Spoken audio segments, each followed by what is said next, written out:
설 연휴를 앞두고 스미싱 범죄가 이어지고 있습니다. 무심코 링크를 눌렀다가 금융 정보를 입력할 뻔한 사례도 나오고 있는데요. 강재희 기자의 보도입니다. 직장인 A씨는 최근 설 선물 배송지를 입력하라는 문자를 받았습니다. 명절을 앞두고 선물이 오갈 시기라 의심 없이 링크를 눌렀습니다. 하지만 연결된 화면에 본인 확인이 필요하다며 이름과 전화번호는 물론 카드 정보까지 입력하라는 창이 떴습니다. 명절이니까 거래처에서 선물 보냈다고 생각했죠. 카톡으로 온 거다 보니까 그랬는데 카드번호까지 쓰라고 하니까 그게 좀 이상해서. A씨는 곧바로 경찰에 신고했습니다. 설 명절이 다가오면서 이 같은 스미싱 범죄가 기승을 부리고 있습니다. 설 선물 배송 조회나 설 지원금 지급 등을 내세워 택배업체나 공공기관으로 위장합니다. 명절 할인 행사나 인사 메시지 형태로 발송되는 경우도 있습니다. 대부분 문자에는 인터넷 주소가 포함되어 있습니다. 이를 클릭하면 원격 조종 가능한 악성 앱이 설치돼 개인정보 유출이나 무단 송금 등의 피해로 이어질 수 있습니다.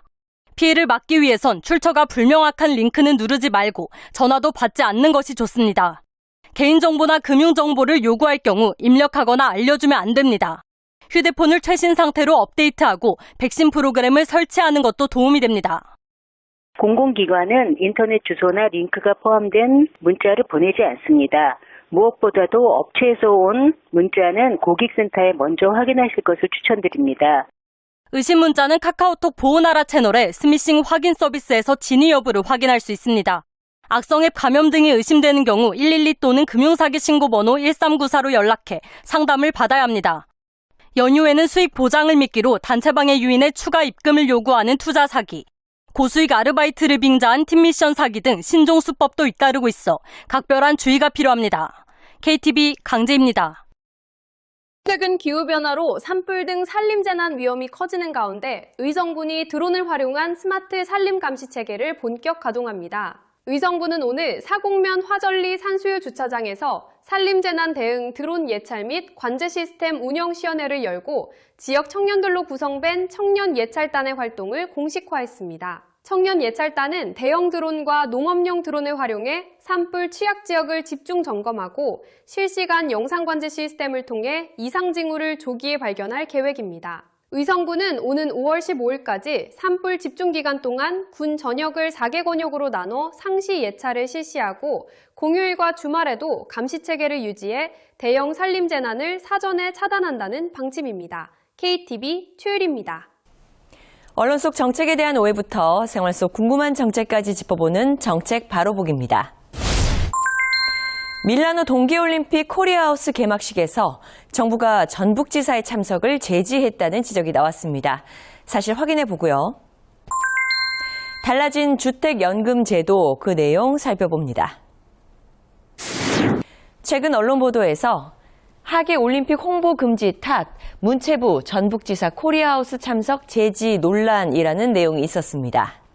이에 대해 문화체육관광부는 올림픽 유치를 희망하는 도시의 경우 국제올림픽위원회 위원과의 직접 접촉과 국제 홍보를 엄격히 금지하고 있다고 밝혔습니다. 국제올림픽위원회는 지난 2019년에 올림픽 개최지 선정 절차를 대폭 개편했는데요. 지속협의 단계 규정 제6조 및 제8조에 따라 올림픽 개최지 선정 단계상 지속협의 단계에 있는 유치 희망 도시의 경우 IOC 위원회 직접 접촉, 국제 홍보를 엄격히 금지하고 있습니다. 문체부에 따르면 전북특별자치도는 지난해 2월 지속협의 단계에 포함된 이후 국제 홍보 금지 등을 수차례 저촉한 바 있는데요. IOC 규정 준수의 중요성과 IOC 위원에 대한 외교적 결례 우려 등을 고려해서 개관식에 전북특별자치도지사의 방문 자제를 사전에 요청했고 도지사도 그 취지에 공감했다고 밝혔습니다. 다만 전북 전주가 하계올림픽 유치 희망 도시로서 국제적 위상을 강화할 수 있도록 코리아하우스 참여기관에 전북 도립국악원 등을 포함해서 전주의 문화와 관광 홍보를 지원했고 김관영 전북특별자치도지사 개관식과 별도로 코리아하우스를 방문해서 전주 홍보에 동참했다는 설명입니다. 더불어 다른 국가 도시에서 매우 활발하게 IOC 위원들을 접촉하면서 개최 도시 홍보를 펼쳤다는 것은 사실과 다르다고 밝혔습니다. 100세 시대 주택연금이 노후보장 체계로 확실히 자리매김할 수 있도록 보장은 늘고 편의성은 높아집니다. 자, 주택연금은 주택을 금융기관에 담보로 제공하고 사망 시까지 매월 일정액을 받는 제도인데요. 먼저 주택연금 수령액이 인상됩니다. 자, 72세 주택가격 4억 원 기준의 평균 가입자의 수령액이 늘어나는데요. 월 129만 7천 원에서 월 133만 8천 원으로 늘어납니다. 또 주택연금 전체 가입기간 중 수령액이 약 849만 원 늘어나게 되는 겁니다. 또한 저가주택 보유자 등 취약 고령층에 대한 지원 금액도 확대되는데요. 우대 지원 대상자가 시가 1억 8천만 원 미만의 주택에 거주할 경우 월 9만 3천 원에서 월 12만 4천 원을 우대해 줍니다. 주택연금 가입 부담도 완화되는데요. 오는 3월 이후 신규 신청자부터 초기 보증료율은 주택가격의 1.0%로 개선되고 연 보증료율은 대출 잔액의 0.95%, 초기 보증료 환급 가능 기간은 3년에서 5년으로 개선됩니다. 평균 가입자의 초기 보증료는 600만 원에서 400만 원으로 낮아집니다.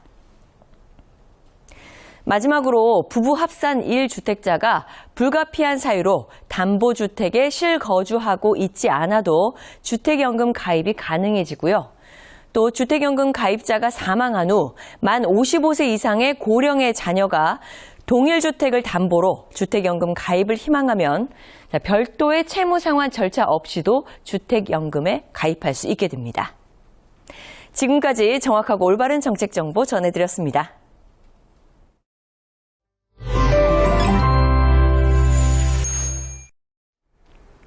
추위가 물러가자 불청객 초미세먼지가 기승을 부리고 있습니다. 이틀째 하늘이 뿌연 먼지로 뒤덮여 있는데요. 당분간 대기 정체로 인해서 미세먼지가 끼는 날이 많겠습니다. 현재 제주와 강원 영동을 제외한 전국의 초미세먼지 농도가 나쁨 수준까지 올라 있는데요. 서울 등 수도권과 충남에는 초미세먼지 주의보도 발령 중입니다. 낮 동안 농도가 일시적으로 낮아지는 곳도 있겠지만 늦은 오후에 또다시 국외 스모그가 유입되면서 중서부 지역은 종일 공기가 탁하겠습니다. 동쪽 지역의 건조함은 계속되고 있습니다. 밤사이 양양에는 산불이 발생해 진화 작업이 이뤄졌는데요. 동해안 지역은 건조 경보 속에 연일 바람도 강하게 불고 있습니다. 불씨 관리를 잘해주시기 바랍니다. 낮 기온은 서울이 9도, 세종과 전주, 안동 10도, 부산은 14도까지 오르겠습니다. 당분간 큰 추위는 없겠습니다. 내륙 지역은 대체로 맑은 날씨가 이어지겠고 주말과 휴일 동안 제주도에는 비 예보가 들어 있습니다. 날씨였습니다.